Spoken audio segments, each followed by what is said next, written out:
Hello, everyone, and welcome back to another episode of Speak Easy English.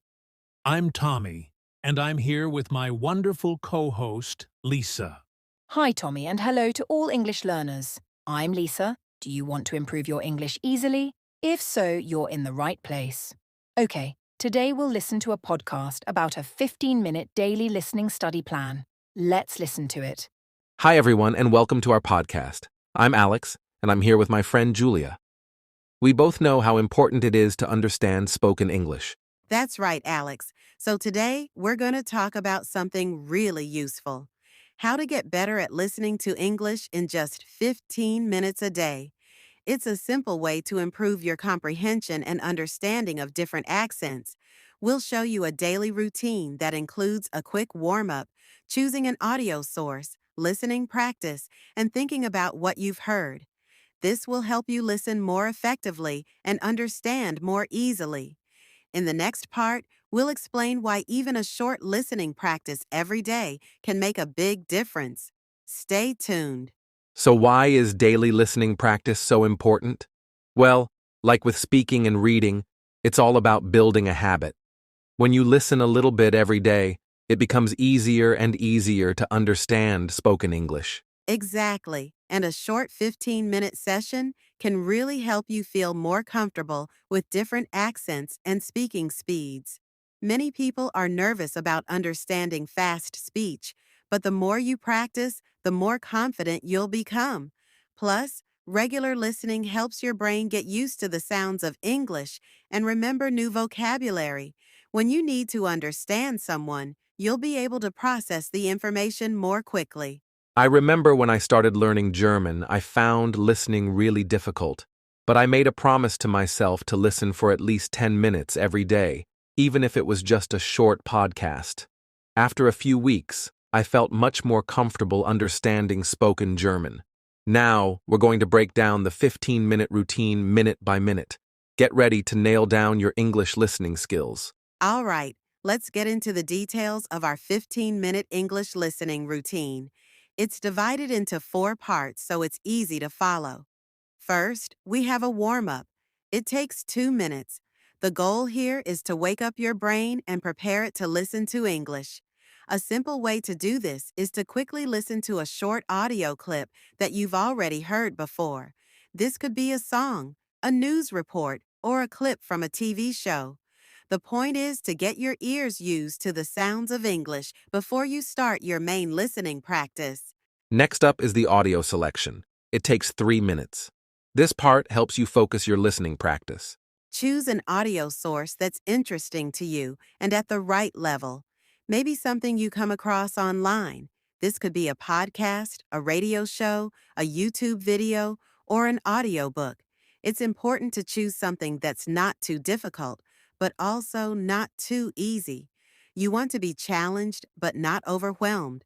Try to choose a different type of audio each day to keep things interesting and expose yourself to different accents and speaking styles. Change it every day. One day listen to an American accent. The next day try British. It keeps things fresh. Now for the most important part, intensive listening practice.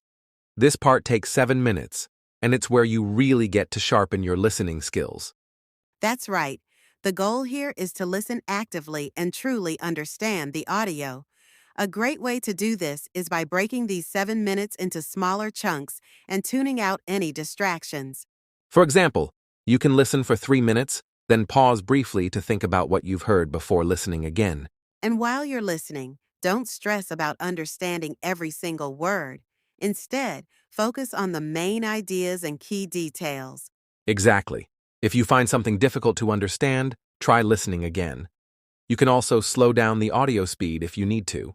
Another useful tip: jot down any new vocabulary words or phrases you hear. Yes. And after you finish listening, go back and look up the words you didn't know.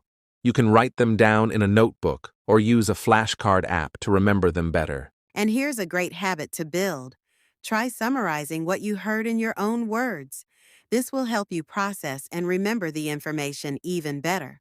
Finally, we have reflection and feedback, which takes 3 minutes. This is the part where you think about how you did and how you can brush up on your skills. Exactly. Ask yourself questions like, what was the main idea of the audio? What new vocabulary words did I learn? What accents did I hear? Another great exercise is transcribing a short section of the audio. Writing down what you hear will help improve your listening accuracy. Yes, and take a moment to think about what you found easy and what was more difficult. This will help you choose the right audio sources for future practice sessions. Remember, reviewing your performance and thinking about how you can improve is an important part of learning. So, that's the 15-minute routine. Each step works together to help you become a more fluent and confident listener. Exactly. And now that you know the routine, here are a few extra tips to get even more out of it. Try listening to English in different situations while you're cooking, cleaning, or even exercising. This helps you get used to different listening environments. Also, watching English movies and TV shows with subtitles can be super helpful. It connects the spoken words with the written ones, making it easier to understand. Most importantly, don't get discouraged if you don't see results right away. Even a little practice each day makes a big difference. That's right. As they say, listen and you will learn. Every time you practice, you're improving your listening skills and expanding your understanding of English. Track your progress and celebrate small wins. Did you understand a difficult conversation? Did you learn a new idiom? These are achievements to be proud of. We'd love to hear about your experiences with this routine. Share your questions or join an online community for language learners to connect with others. So, to recap, today we talked about the benefits of daily listening practice and shared a simple 15-minute routine. It includes a warm-up, audio selection, intensive listening, and reflection. We also gave you some extra tips to help you stay motivated and make the most of your practice. We encourage you to try this routine for at least a week and see how much you improve. You might be surprised by the progress you make. Thanks for listening to the podcast. We hope you found this episode helpful. If you have any questions or feedback, feel free to reach out to us. And stay tuned for our next episode. Keep listening, and we'll see you next time. Lisa, that was a really interesting topic last time, don't you think? Absolutely, Tommy. It was a great discussion. I agree. And today, we have something just as useful for our listeners. That's right. We're going to focus on phrasal verbs, a really important part of English. Yes, phrasal verbs are super common in English and they help you sound more natural. So, what are the words for today, Tommy? Today, we'll talk about tune out, come across, work out, jot down, and brush up on. That's a great list. All of these are useful phrasal verbs. Okay, let's get started. The first phrasal verb today is tune out. Tune out? That sounds interesting. Lisa, does it have anything to do with music or radio? Great question. Actually, yes. Originally, tune out came from radio usage. When you stop listening to a certain radio station or channel, you tune out. But today, we mostly use it to talk about not paying attention or ignoring something. Oh, so it's like when someone talks, but I don't really listen. Exactly. When you tune out, you stop paying attention because maybe you're bored or distracted. That makes sense. Could you give us some examples? Sure. Here's one. During the math class, I started to tune out because it was so boring. This means the class wasn't interesting, so the person stopped paying attention. Oh, I get it. Here's another example. When my brother talks about football, I always tune out because I don't like sports. Perfect example, Tommy. It clearly shows someone losing interest and not listening anymore.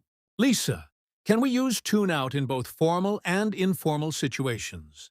Actually, tune out is informal. It's very common in everyday conversations, but not usually used in formal writing or speaking.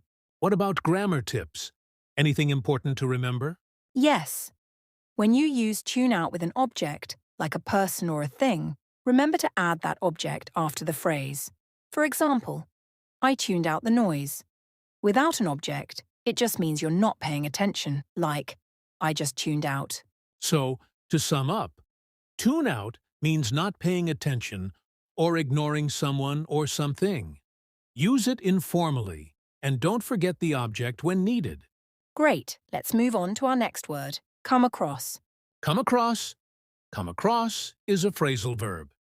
It means to find something by chance or to meet someone unexpectedly. So you don't plan for it, it just happens? Exactly! For example, last week I was reading an old book and came across a photo from my childhood. That's a great example. You weren't looking for the photo, but you found it. Can we use come across for people too? Yes, if you come across someone, it means you meet them unexpectedly. Oh, like this. Yesterday when I was at the supermarket, I came across my old teacher. Exactly. That's a great example. Here's another one. Yesterday, I was walking in the park and I came across an old friend from school. This means I met my friend unexpectedly. I wasn't planning to see them. Oh, that's a nice surprise. Another example is, I came across an interesting article online. This means I found it while I was browsing the internet, but I wasn't searching for it. Lisa, is come across formal or informal? Come across is neutral. You can use it in spoken and written English. It's common in casual conversations and even in formal writing like articles or reports. That's really useful. Now let's move on to our next phrase. The next word is jot down. Jot down. Jot down sounds short and quick. Is it about writing, Lisa? You're absolutely right, Tommy. Jot down means to write something quickly, usually notes or reminders. Ah, so it's like making a quick note to remember later. Exactly. When you jot something down, you're writing it briefly so you don't forget. Could you give us some examples? Sure. Let me jot down your phone number before I forget. This means quickly writing the number so you don't lose it. That's clear. Here's another one. She jotted down a few ideas during the meeting. Excellent example. It's about quickly writing ideas so she doesn't forget them later. Lisa, is jot down formal or informal? Jot down is neutral but usually informal. It's great for casual conversations and everyday use, but avoid it in very formal writing. Any grammar tips we should know? Yes, always use an object with jot down, such as ideas, notes, or numbers. You usually say what you're jotting down. Okay, we've reached the last word for today. Brush up on. Brush up on sounds like cleaning something. Is it related? Good guess? But actually, brush up on means to refresh your knowledge or improve a skill that you've learned before, but maybe forgot a little. Oh, like reviewing something again to remember it better? Exactly. When you brush up on something, you're practicing or studying it again to remember and improve. Can we have some examples? Of course. I need to brush up on my Spanish before my trip to Mexico. This means practicing Spanish again to become more comfortable speaking it. Got it. Here's another one. She brushed up on her cooking skills before hosting a big dinner. Perfect. That means she practiced or reviewed her cooking abilities to make sure the dinner was great. So, remember, brush up on means reviewing and practicing something again to improve your skill. Well, that's it for today's episode of Speak Easy English. We hope you found these phrasal verbs helpful. Stay tuned for our next episode and don't forget to subscribe. Thanks for listening and keep practicing your English. Bye for now.